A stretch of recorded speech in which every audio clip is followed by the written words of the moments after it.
Hi, everyone. Today we're going to be talking about human development across the lifespan from birth till age whatever. So we are going to start with the quote from Oliver Wendell Holmes in your textbook. And what lies behind us and what lies before us are tiny matters compared to what lies within us. So we're going to be talking about how we develop, what is in us, and what determines our development over the years. For all humans, our development relies on genetics, the previous developmental history, accommodation to one's environment. And all of our ancestors through the ages to the present, our parents mostly have an influence on our DNA and how we would develop our individuality. Our traits, our characteristics, our likes and dislikes all evolve to be you. And now and throughout your life, these will be with you. The evolvement has been studied, resulting in various theories about how we develop. So you probably have had this discussion of the theorists in your basic psychology course, so I'll not go into deep explanations with each theorist, but I will mention the stages that Freud developed. First was the oral stage from birth to 1 year, and that's where the child or the infant is getting a lot of nurturing and a lot of pleasure.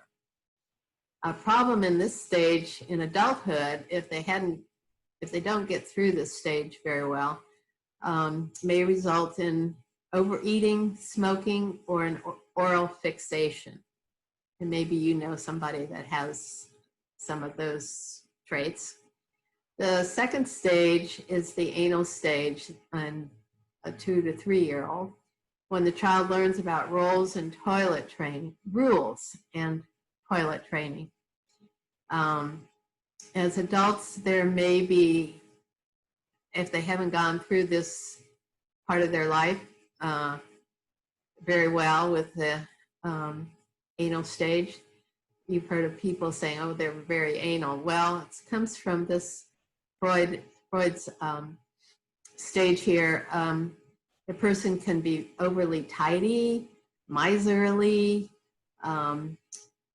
possibly obsessive compulsive disorder later on in life, where they're very obsessed with cleanliness, perhaps. So interesting thing to think about. The third stage that he developed was the phallic stage. You've probably also heard about Oedipus and the Electra complexes. And it might have been mentioned in your psychology course.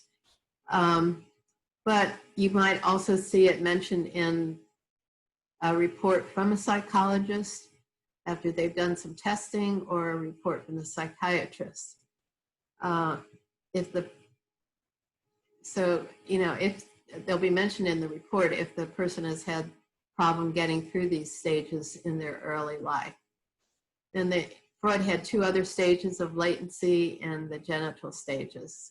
Now, I'll let you look in your textbook about those. Erik Erikson, another theorist, focused on personality development that included the impact of social, cultural, and environmental factors. The trust and distrust, mistrust in infancy, initiative versus guilt in the preschooler, competency, inferiority from 6 to 12 years old, identity and role confusion in the teenage years.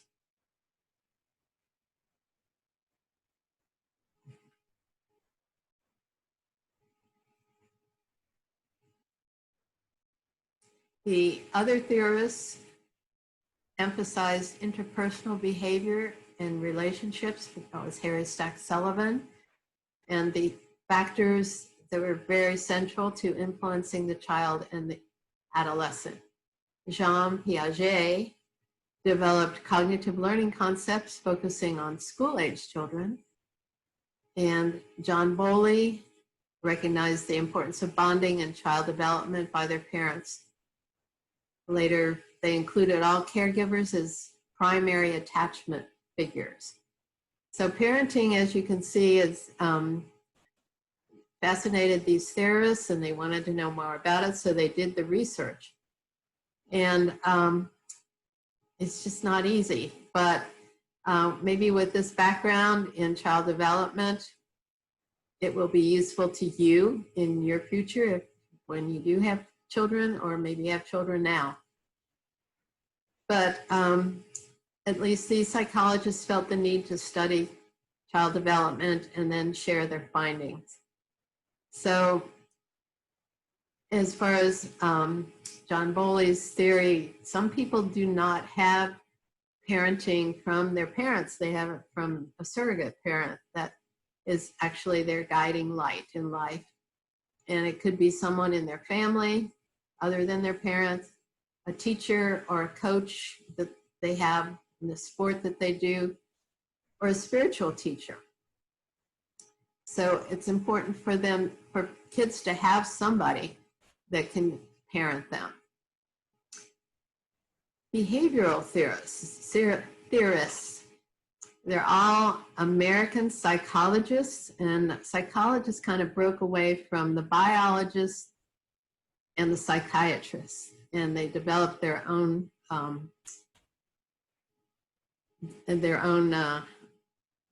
interests and developed the psychology career. So they wanted to know what motivates us, and John B. Watson and B.B. Skinner studied learning through conditioning that developed into behavior modification. And you may recall too from your course in psychology that Skinner did experimentation based on Pavlov's dogs and his research. Then Julian Rotter based his theory on empirical law and effect. He formed the basic concept of the locus of control. So that's when the individual questions, who is in control right now? And, you know, it can be the person themselves, or it could be an external control. And you question whether or not the person can make changes themselves to actually control their emotions, or is there an outside influence that helps them to control? There is a therapy called control therapy. It's used to change habitual behaviors such as smoking or drinking. Sometimes therapists use hypnosis to aid the person's control. And I think all of them are good if the person can get to a therapist that specializes in this. Albert Bandura emphasized the importance of modeling actions, emotions, and attitudes of others. I'm sure you've seen little kids mimicking their parents in some way. They're dressing like their moms, or having certain kinds of facial expressions or behaviors that they have picked up from their parents. And that often the parents are unaware that this is actually happening. The study of moral values was done by Lawrence Kohlberg and Carol Gilligan. This is from your textbook. And that study concluded that there are gender differences in the formation of moral values. The values are perceived and learned from the person's circle of influence, people in their lives. Over the past couple of decades, there has been a rise, unfortunately, here in the United States in juvenile or teenage year. There's been a rise in juvenile crimes, pregnancy, and suicide, which is very sad. So educators have, I believe, and they decided that more social and moral values be taught in school as the child's not being taught by their own parents.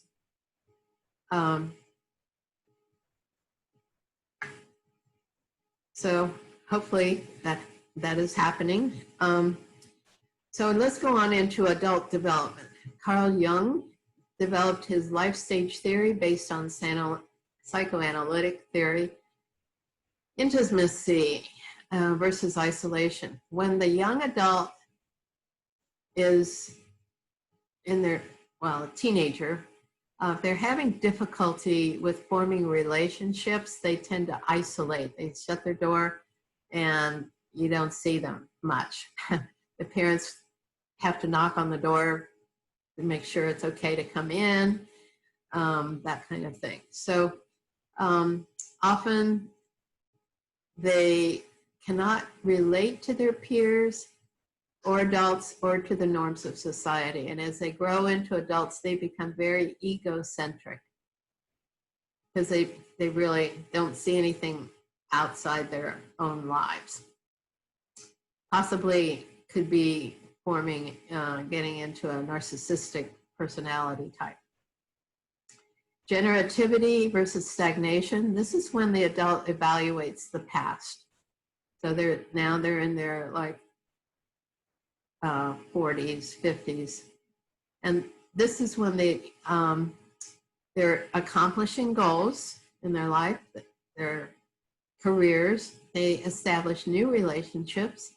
They take on a new role, such as a grandparent or as a caregiver. For example, you know, it could be a woman that has, she's in her 60s, but her parents, her mother is like 95, so she has to take care of the mom. So that's a role change. If none of these things are happening, the person becomes very bored, unfulfilled, and kind of miserable. Not all, but some people this happens. Then ego integrity versus despair. This is when the person evaluates the relationships in his or her life and values those relationships usually. At this age, this stage, they have to be able to cope with illness, which occurs, and with losses, such as friends, family, their former occupation, but all these things can be replaced because they can form new relationships, have a new hobby or work that interests them, or they can continue to work, you know, part-time, and they can take care of the grandkids on other days. They also develop a support system socially. And the lack of doing any of these things can lead to despair.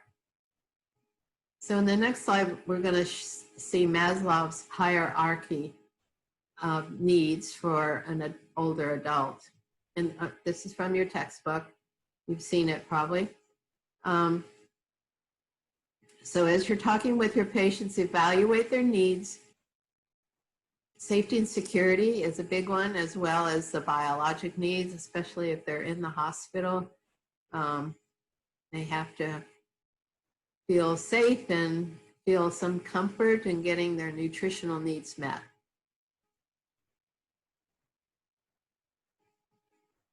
There is a study called positive psychology, and that's a study of traits and values that help people in communities to thrive.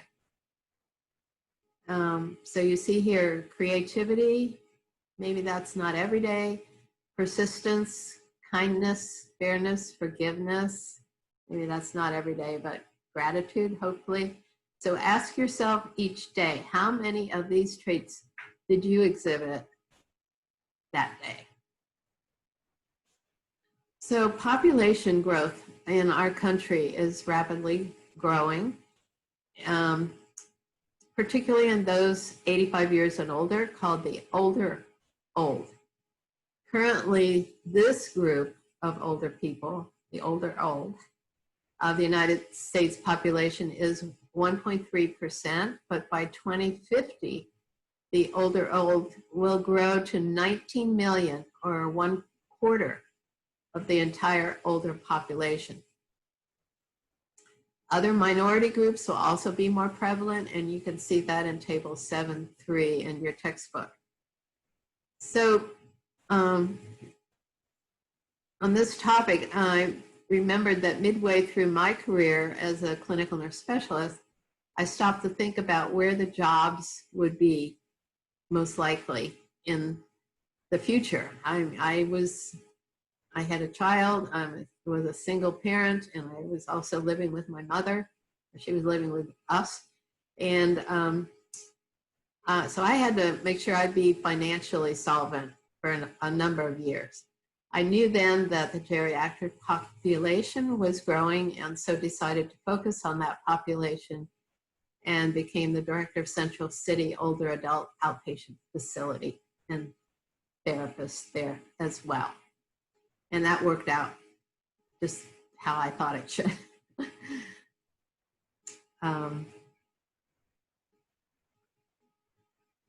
There are theories on aging now. We are studying more and more about the aging body. The biologic theory, intrinsic means that within your body parts begin to wear out, just like parts in a car. And eventually the body cannot repair them.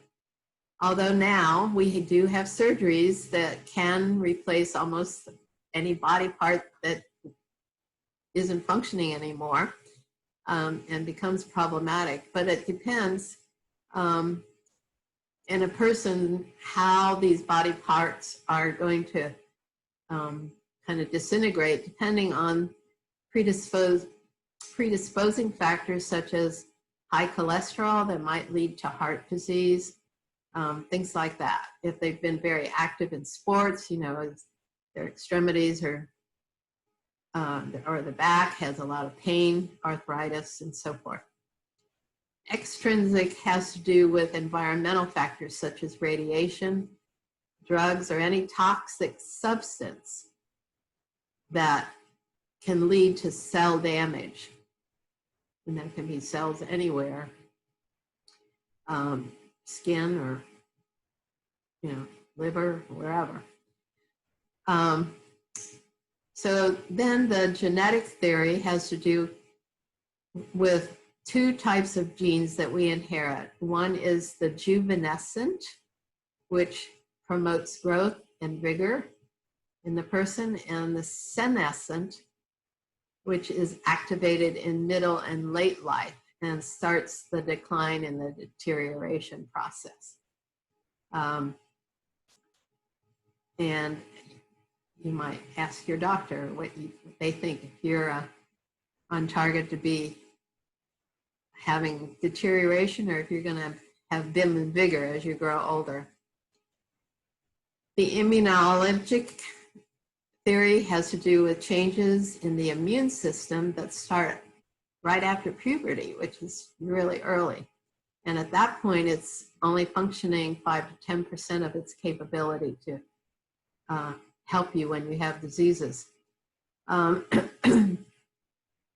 Rheumatoid arthritis and adult onset diabetes affects many older adults, and this is caused by alterations in the immune system. Keep that in mind. Now, there's a cross-linkage theory that is more complex. Cross-links are the molecular bonds in collagen, and collagen is part of the connective tissue. As we age, and there's chemicals and external stimuli that we have every day, the collagen tissue is altered.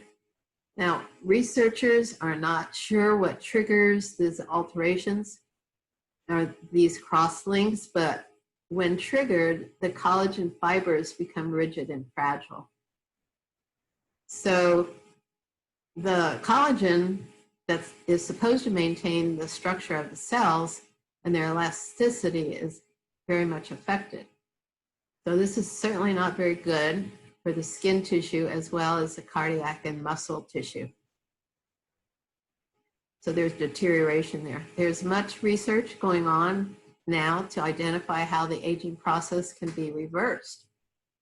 It's kind of an age-old wish. But the research, and you may look at the current research, substance found in the skin of red grapes, some berries, peanuts, red wine, and some herbs may be helpful in age reversal. So load up on the red grapes and the peanuts, and I don't know about the wine, but anyway, those are all good for you. Now, free radicals. You may have heard about free radicals. These are radiation. This is radiation, actually, that's coming into your body. The sun's ultraviolet rays, the ozone, which is similar to oxygen, but it has a different chemical formula. It's O3 instead of O2, or it's called trioxygen, absorbs these rays and certain chemicals that interfere with the cellular activity. So as we age, the cells lose the capacity to eliminate waste and repair themselves. So you can say in your mind, you can say, okay, this is what's happening. We're starting to rust inside. And the antioxidants help the cells to neutralize and eliminate the waste. So those antioxidants are certainly vitamin A, C, and B. They protect the cellular structure, but I think if you take multivitamins, you will see that there are many more antioxidants in the product. Some of them have up to 13 antioxidants, different, including the vitamin A, C, and B. I'll mention a couple of things about the sociologic theories. It is hard for an aging person to adapt to a new situation, especially if they are relocating to a nursing home. This can be so stressful for some elderly people, and to the point of being traumatic, and the person cannot recover from the trauma and dies. As you recall in our chapter about stress, if the stress is continuing and the body can't adapt, then it gets exhausted and wears out, and the person dies. So I'm sure you've heard of a person being placed in a nursing home and dying shortly after they've been admitted there. And that's what's happening. Another thing I'll point out is that our society is more accepting now to have older adults continue their careers long after the age of 65. And their wisdom and expertise is more valued now than ever before in our society. Let's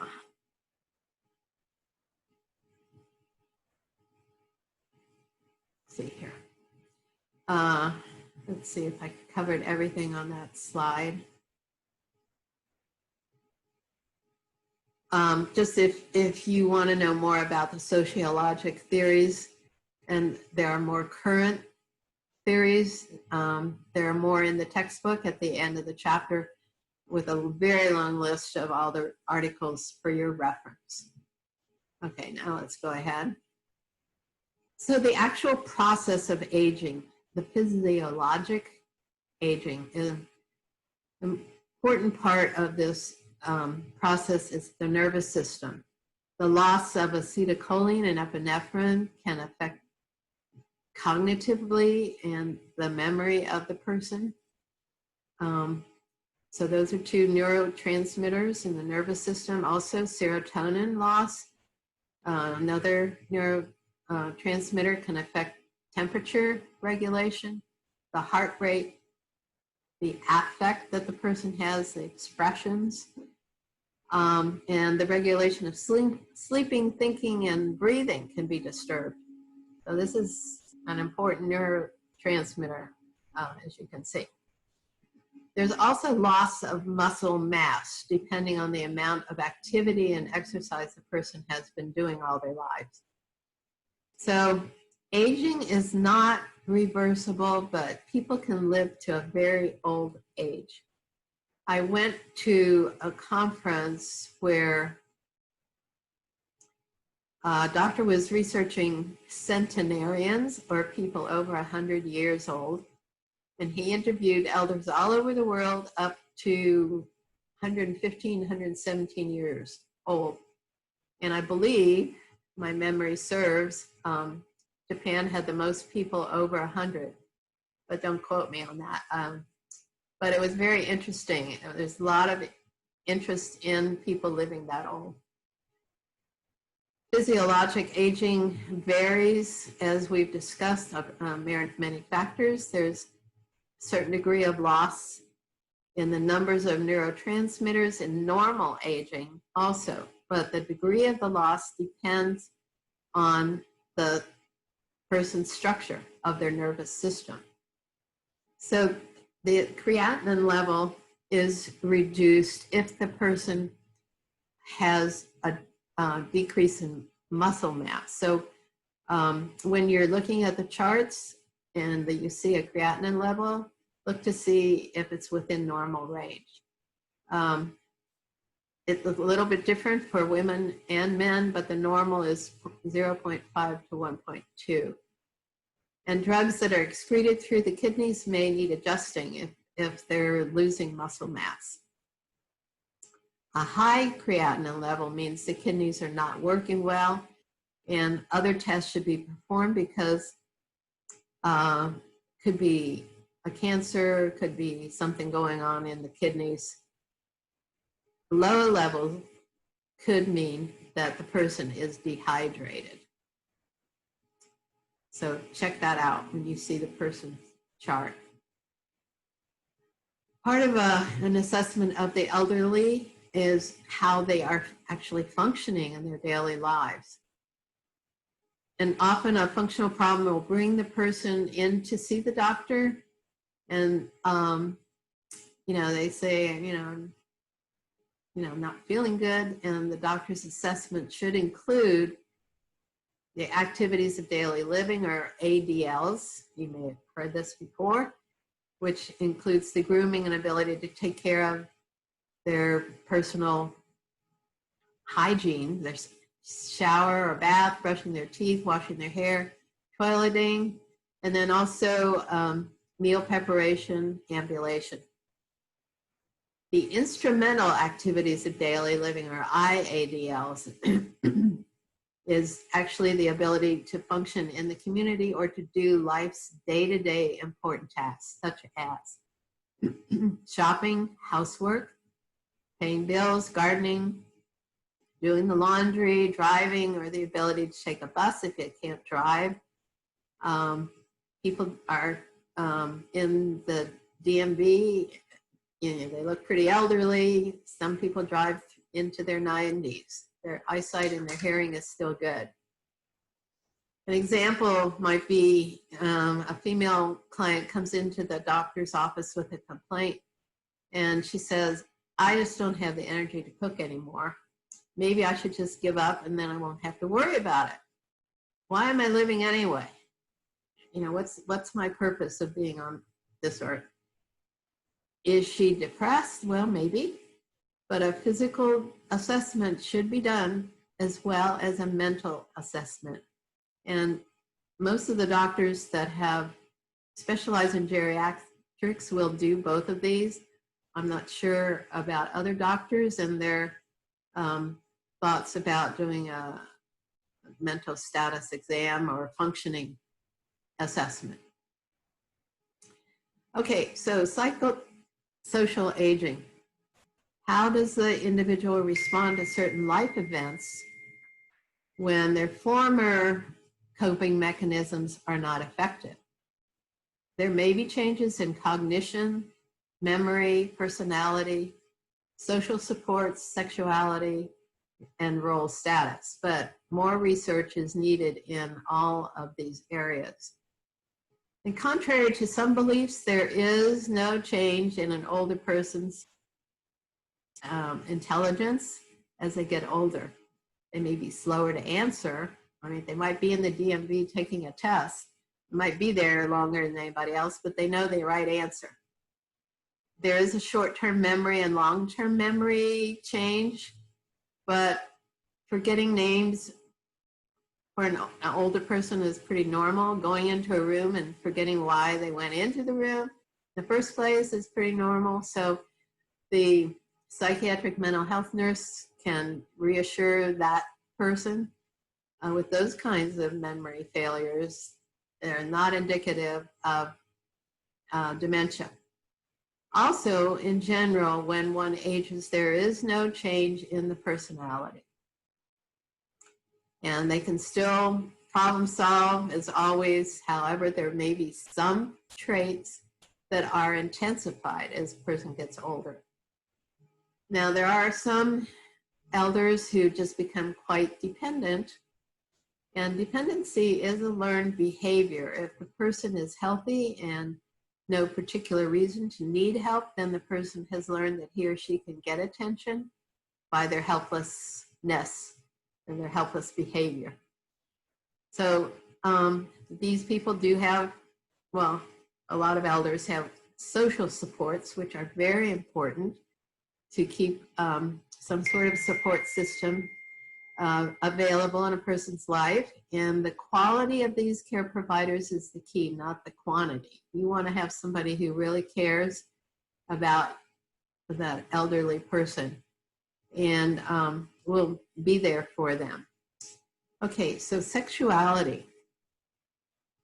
If intimacy and sex was a part of that person's life in the younger years, then it's going to be part of their life continually if they have a partner and if they're healthy. Attitudes do not change either.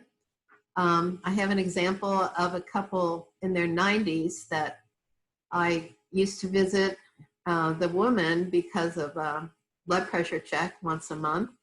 And they lived in their own home in the Mission District.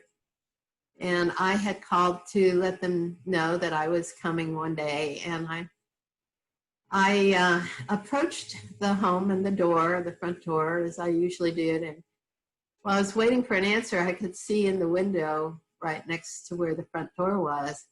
And I heard them there, but I peeked in and I saw that they were having a very intimate moment. So I left and came back later and didn't say anything about it, but I was chuckling and happy to see that they were still having a good time together. Retirement is a role change, and people are retiring later into their 70s. People are continuing to work due to financial need or because they love the work that they do and they don't want to stop. And they sometimes go to part-time, take care of their grandkids on the other days or do their other hobbies. So sometimes there is a role reversal when a husband has to care for his debilitated wife and has never had to do that before, or a daughter who is in maybe her late 60s has to take care of her 95-year-old mother. And she's never had to do that before.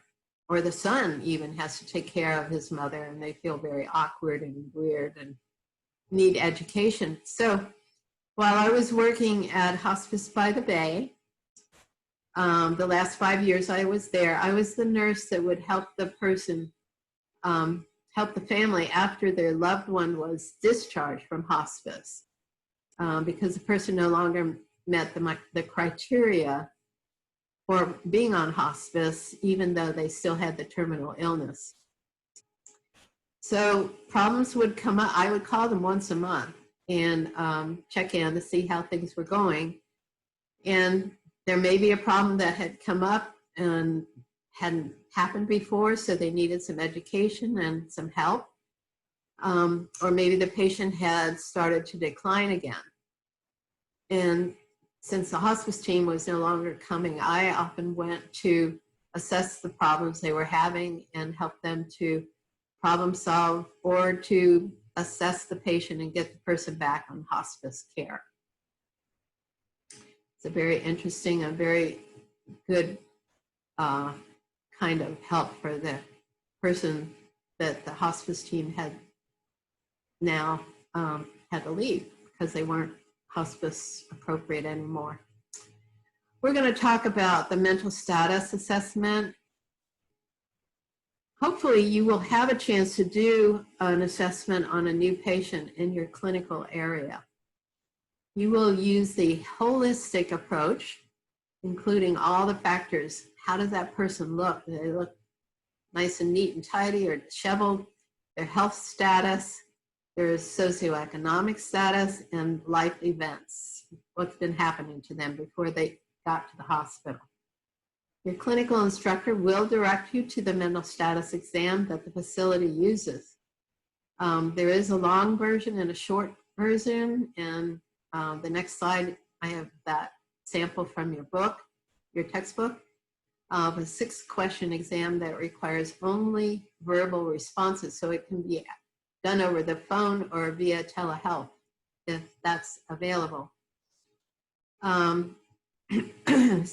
You'll see in the next slide, as I have mentioned, I didn't use this particular one because I felt like if I was going to go visit the patient to assess them, I could do a little bit differently.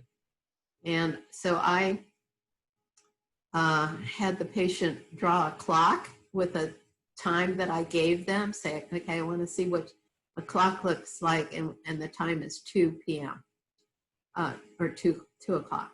I also had 3 small articles that I would show them, such as a key or a notebook and a pen, and then put those things away and then ask them in 5 minutes what I had showed them before. And it was always very interesting to see the responses and to see what they would draw. Some could not really do it, and to hear their responses also.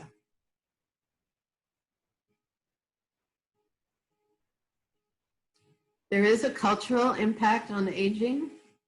I have worked a lot with the Chinese community in San Francisco, and know this to be true, that Eastern cultures hold elders in very high esteem and look up to their elder parents. And usually it's the eldest child that is going to be taking care of the mother or the father, and they will quit work and just be there for their parent.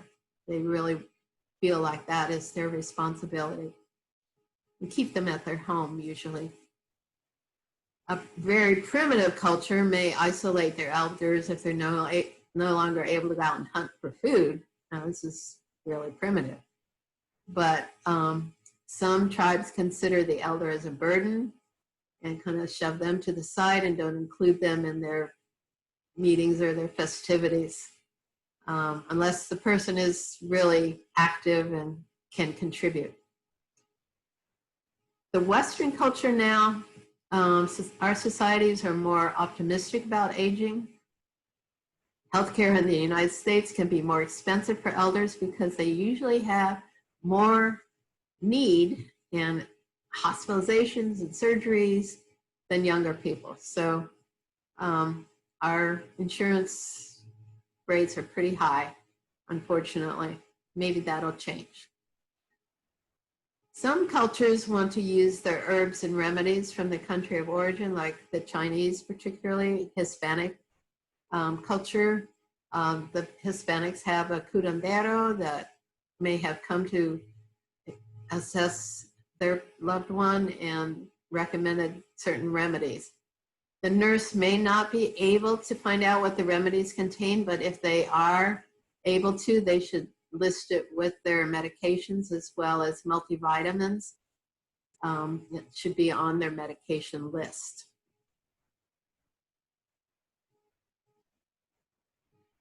So here is a centenarian with a caregiver, and that's a picture of my mother taken when she still lived at the Redwoods in her independent living apartment. She was ambulatory with a walker and able to do her ADLs and prepare her breakfast. She had a caregiver who did her shopping and prepared her lunch, did her laundry, helped her pay her bills, and she received Meals on Wheels for her dinner, and food was kind of the highlight of her day, so that's why I'm mentioning it. She was always a very good cook, too. She was very happy to have lived at the Redwoods for the past 12 years in her independent apartment. She had worked as a nurse for well over 50 years and then did babysitting for my friend's children into her 80s until physically she didn't feel like she could do it anymore. But she had a good life and enjoyed her older years. So successful aging exists. My mother is an example. And I'll probably live to be 105. Anyway, successful aging exists if there is engagement with life through meaningful relationships, if there's early identification of risk factors, if there's prevention, first of all, knowing what the risks are, and then trying to invoke the measures that are going to help that risk. If there's daily exercise, if there are challenging activities and maintenance of cognitive functions, and self-directed learning. So learning can be through travel. Many people in their retirement love to travel. Adult classes or intergenerational learning. And I'll give you an example of that. While I worked at Hospice by the Bay, I initiated a program that involved the discharged hospice patients and students from Branson High School. So I chose a senior that had been on hospice and discharged and was doing pretty well. And the students volunteered their time to cook a meal for the senior every Friday during the school year and take it to the senior, and then spend a little time with that senior at that visit. So the senior learned about the students and their activities and vice versa. And it really worked out well with this particular senior that I chose. And all were very engaged and entertained. The seniors even the students invited the senior to their graduation. It was quite a successful program. And I was happy to be able to put those, the senior and the students together. Okay, so this concludes chapter 7. And thank you for your attention. And we'll be talking about this further later on. Bye-bye.